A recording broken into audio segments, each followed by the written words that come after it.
کبھی کبھی انسان کے ذہن میں اپنی مانگی ہوئی دعاؤں کے جوابات کی ایک ایسی جنگ چل رہی ہوتی ہے کہ ذہن بار بار یہی سوال کرتا ہے، کیا میری بار بار مانگی گئی من پسند چیز میرے مقدر میں ہے بھی یا نہیں؟ تو جانتے ہو، یہی وہ خوبصورت پوائنٹ ہوتا ہے جب اللہ تعالیٰ مسکراتا ہے کہ میرے بندے کی زندگی کا یہ لمحہ اس کے لیے کتنا باری ہو گیا ہے۔ اس کے جواب میں اللہ قرآن میں فرماتا ہے کہ نا امید مت ہو، کمزور مت پڑو، غمگین نہ ہو اور مایوس نہ ہو۔ کمزور تمہارا وقت ہے، اللہ نہیں۔ اللہ کی طاقتوں کو کبھی کم مت سمجھو۔ اللہ اگر مہینوں کو سالوں میں بدل سکتا ہے تو وہ قبولیت کی لمبی مسافتوں کو لمحوں میں بھی بدل سکتا ہے۔ اگر لوگ یہ کہتے ہیں کہ وہ چیز تمہارے مقدر میں نہیں، کیا تم مان لو گے؟ کیا تم نہیں جانتے کہ دعائیں مقدر کے لکھے کو موڑ دیتی ہیں؟ کیا تمہارا ایمان معجزوں پر نہیں ہے؟ توکل وہ راستہ ہے جس کے ذریعے آتش نمرود ٹھنڈی کر دی جاتی ہے، جو ننھے اسماعیل کی ایڑیوں سے زمزم نکلوا دیتا ہے، جو موسیٰ کے لیے دریا میں راستہ بنا دیتا ہے، جو یوسف علیہ السلام کو یعقوب سے ملوا دیتا ہے، جو شدید طوفان میں کشتی نوح کو پار لگوا دیتا ہے۔ تو کیا پھر تم اپنے رب پر توکل نہیں کرو گے، جو ناممکن کو ممکن کرنے کی قدرت رکھتا ہے؟ تو توکل کرو، پھر دیکھو کہ اللہ تعالیٰ تمہیں وہاں سے عطا کرے گا جہاں سے تمہیں عطا کے ذریعے بھی نظر نہیں آتے۔ جب اللہ آپ کا نصیب لکھتا ہے تو وہ اس نصیب میں یہ بھی لکھتا ہے کہ اس تقدیر کو میرے بندے کی دعاؤں کے سوا کوئی بھی نہیں بدل سکتا۔ ہم اکثر یہ سوچ کر پریشان ہوتے رہتے ہیں کہ اگر ہمارا مانگا ہوا کسی اور کو مل گیا تو، حالانکہ اللہ تو پہلے ہی سے سب طے کر چکا ہے، اور یہ بھی آپ کو آپ کے نصیب سے کیا ملنا ہے، اور یہ بھی کہ کن دعاؤں نے آپ کے دل کا حصہ بن کر آپ کا نصیب بدلنا ہے۔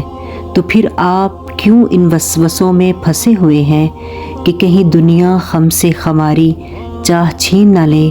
آپ کی دعاؤں کا محافظ تو اللہ ہے، اور اس کی حفاظت میں کسی کا لکھا ہوا کسی دوسرے کو کبھی نہیں مل سکتا۔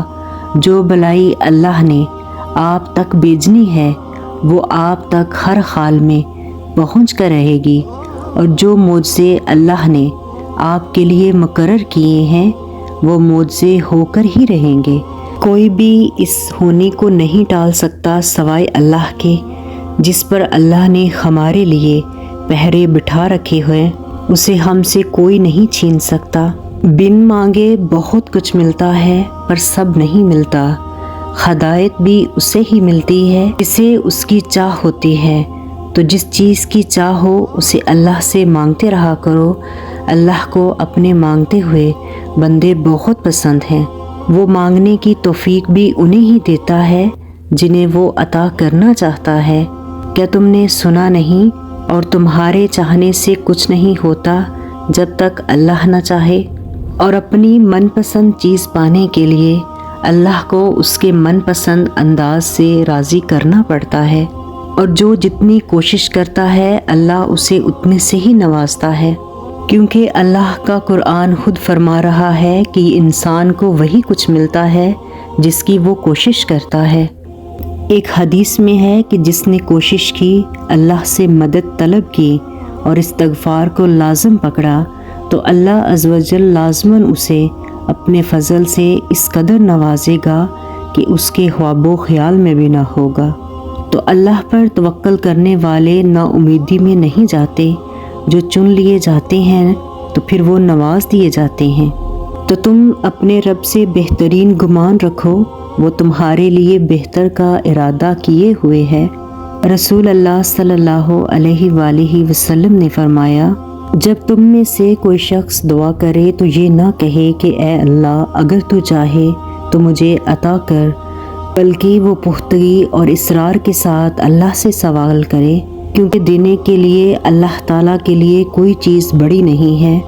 تمہارا رب جس چیز کو تمہارے قریب کر دے اس میں حکمت تلاش کرو، اور جس چیز کو تم سے دور کر دے اس پر صبر اختیار کرو اور اللہ کے فیصلوں کو سمجھنا انسان کی عقل سے بالا تر ہے۔ انسان جب اچھا سوچتا ہے تو اللہ خود ہی راستے بنا دیتا ہے اور مشکلیں آسان کر دیتا ہے۔ یہ تقسیم اور تقدیر تو اللہ کی طرف سے ہے۔ کسی کو بے مقصد کاموں میں تھکا دیتا ہے اور کسی کو اپنی راہوں پر چلا دیتا ہے۔ خوش نصیب ہے وہ جس کے شب و روز رضائے الہی کے کاموں میں گزریں اور جس کی باتوں اور کردار سے اللہ کی یاد آئے۔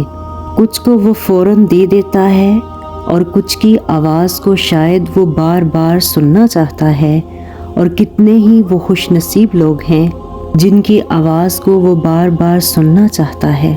بعض اوقات دعاؤں سے اللہ اپنے فیصلے نہیں بدلتا، آپ کے دل کو بدل دیتا ہے اور اپنے فیصلے کے مطابق کر دیتا ہے، کیونکہ وہ بہتر جاننے والا ہے۔ اللہ سے مانگنے کے بعد ناممکن کے گمان نہیں رکھتے۔ مانگنے کے طریقے سکھا کر جو تمہیں کب سے سن رہا ہے تو جان لو کہ وہ ہر کسی سے اتنے رابطے نہیں رکھتا۔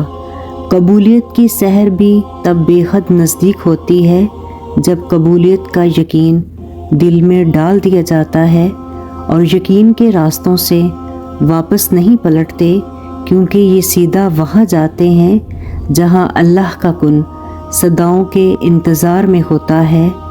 دل کو جب اللہ کی رضا پر راضی کر لیا جائے تب اپنی رضا کے کھو جانے کا خوف نہیں رکھتے۔ اللہ کا اصول جانتے ہو، اس کے لیے جو چھوڑو گے وہ اس سے بہتر عطا کرے گا۔ تم نگاہ چھوڑو گے وہ نگاہ عطا کرے گا۔ وہ تمہیں بصیرت دے گا، فہم و فراست کی نگاہ عطا کرے گا۔ ہم اپنے رب کی مصلحتوں کو نہیں سمجھ سکتے، لیکن اس کی رضا میں ہی تو سکون ہے، اس کی چاہت میں سکون ہے، اور سب سے قیمتی چیز سکون ہی ہے۔ تو تم اس کے فیصلوں پر سوال مت کرو، یہ غم تمہارا مستقل نہیں ہے۔ جو پانی پر گھوڑے دوڑا دیتا ہے تو پھر کیا تم اپنے اس رب پر توکل نہیں کرو گے جو ناممکن سے ممکنات کی کڑی ملاتا ہے؟ ایک بار پکارنے پر وہ متوجہ ضرور ہوتا ہے، بس پھر تمہاری تڑپ دیکھ کر آزمائش طویل بناتا ہے یا تمہیں نواز دیتا ہے۔ اور اگر تمہاری کہانی ایسے موڑ پر کھڑی ہے جہاں تم بے بس ہو، کوئی راستہ نظر نہیں آ رہا، صبر اپنی آخری حد پر ہے، تو جان لینا کہ اللہ انجانے راستوں سے تمہارے لیے مدد بھیجنے والا ہے۔ تمہارا توکل تمہاری زندگی بناتا ہے۔ تمہارے پاس ابھی بھی دعا کا راستہ ہے۔ تمہاری کہانی ختم نہیں ہوئی۔ تمہیں دعاؤں کی توفیق کا ملنا قبولیت کی سب سے بڑی دلیل ہے، اور تمہارا صبر گواہ ہے کہ تمہارے لیے کن فایا کن لکھا جا چکا ہے۔ تو اگر ابھی بھی سوچوں میں ڈوبے ہوئے ہو، دل بے چین ہے، تو سمجھ جاؤ تم دل سے راضی نہیں ہو اس کے فیصلوں پر۔ صرف زبان سے کہہ دینا توکل نہیں ہوتا، بلکہ زبان کے اقرار سے پہلے دل سے راضی ہونا توکل ہوتا ہے۔ اللہ پاک قرآن میں فرماتے ہیں، جو کچھ اس زمین پر کھو گیا وہ جنت میں مل جائے گا انشاءاللہ۔ تو تم اپنے رب سے بہترین گمان رکھو، وہ تمہارے لیے بہتر کا ارادہ کیے ہوئے ہے۔ میری اللہ پاک سے دعا ہے کہ جو آپ کے لیے ناممکن ہے وہ بھی ممکن ہو جائے، اور آپ کے لیے کن کا معجزہ ہو جائے، آپ کے تمام زخموں کو بھر دیا جائے اور تمام خطاؤں کو بخش دیا جائے، اور جو لا حاصل ہے وہ بھی حاصل ہو جائے، اور آپ کے صبر کا بہترین پھل مل جائے۔ اللہ پاک ہماری تمام نیک خواہشات کو قبول فرمائے، آمین ثم آمین۔ اگر ویڈیو اچھی لگے تو کائنڈلی چینل کو سبسکرائب کر لیں، لائک اور شیئر کرنا مت بھولیں، اور کامنٹ باکس میں رائے کا اظہار ضرور کیجیے۔ جزاک اللہ۔